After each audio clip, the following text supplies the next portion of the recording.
coming to Rainbow Six Siege in Operation Void Edge, and his name is Oryx. He's a defender, and in addition to crashing through soft walls and sturdy Frenchmen, he can also perform other feats of athletic prowess. Then there's the new attacker, Yana. Don't be alarmed if you shoot her and she disappears. That's just her hologram that looks, moves, and sounds exactly like her. Okay, maybe that's a little alarming. Here's the rundown on the new operators and their gadgets, and a look at what they can do on the newly renovated Oregon map. Let's start with the new Jordanian defender, Oryx, because of the smashing. This is powered by his Rima Dash ability, a quick sprint that lets him move faster than any other operator. With it, he can knock attackers to the ground, including Montaigne and other shield bearers. He can also smash through barricades and unreinforced walls. Keep in mind that while barricades are a breeze, he does take some damage when crashing through a wall, so don't get too smash happy without a friendly dock nearby unless you want to end up losing a 1v1 to wood paneling. Oryx's dash runs on charges. He can use them rapidly to dash a few times in a row, but they take time to replenish, and they reset to 0 when you bust through a wall. Gridlock's track stingers and Nomad's air jabs can interrupt his dash, and it takes a moment for him to get his gun back up after dashing. Plus, Oryx's footsteps aren't exactly subtle when he dashes. His ability is more about speed and strength. And he's got one more trick up his complete lack of sleeves. Oryx can jump up and grab open hatches, then either peek at his surroundings and drop down, or pull himself up through the hatch to the floor above. He can't do it on roof hatches, and you'll have to break open the hatch first, so choosing his Spas 12 primary over his MP5, or his Bailiff sidearm over his USP 40 isn't a bad idea. But his climbing ability is independent of his Rima dash charges, so you can use these two skills in tandem. This makes Oryx a dangerous new defender who will have attackers looking over their shoulders and wondering where he'll show up next. Operation Void Edge is also bringing the attackers their own deceptive new threat, even though it's something that can't hurt the defenders at all. This is the new Dutch operator, Yana, and this is her hologram.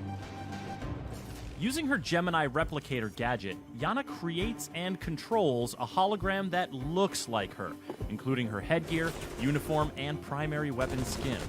Moves like her, with the exception of rappelling or climbing ladders, and sounds like her. While it can't deal damage to enemies or physical objects, it can have serious effects on the defender's survivability.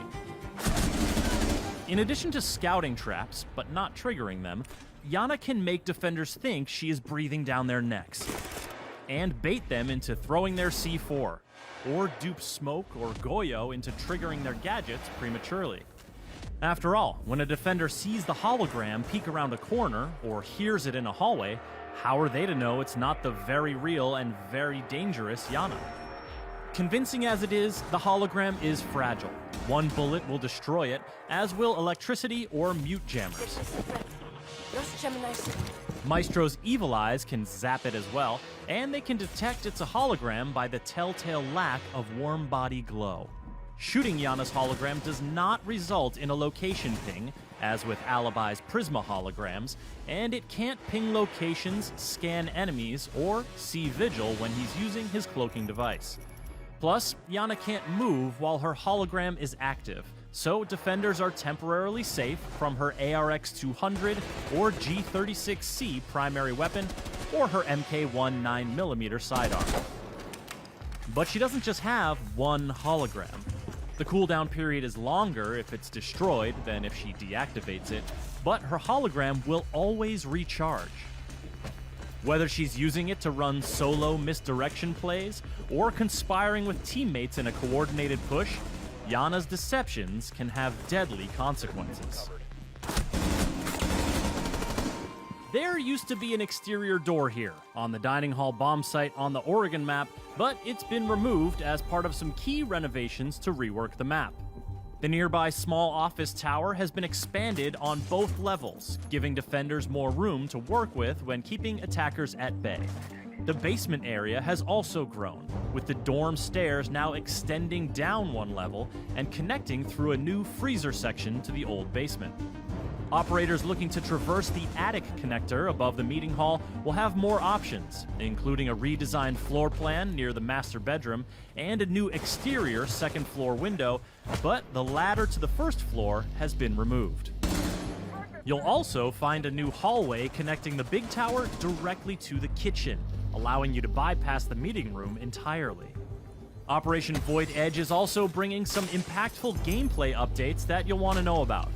Changes to barricade damage will make breaking boards more consistent and less obstructive.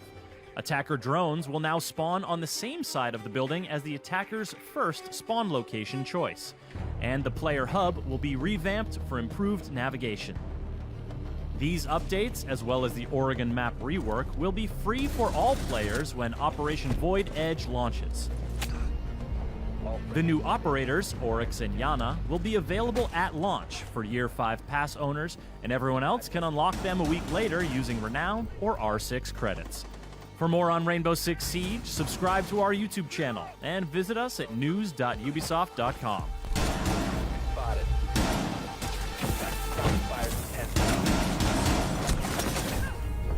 Friendly's victorious. Hostiles eliminated.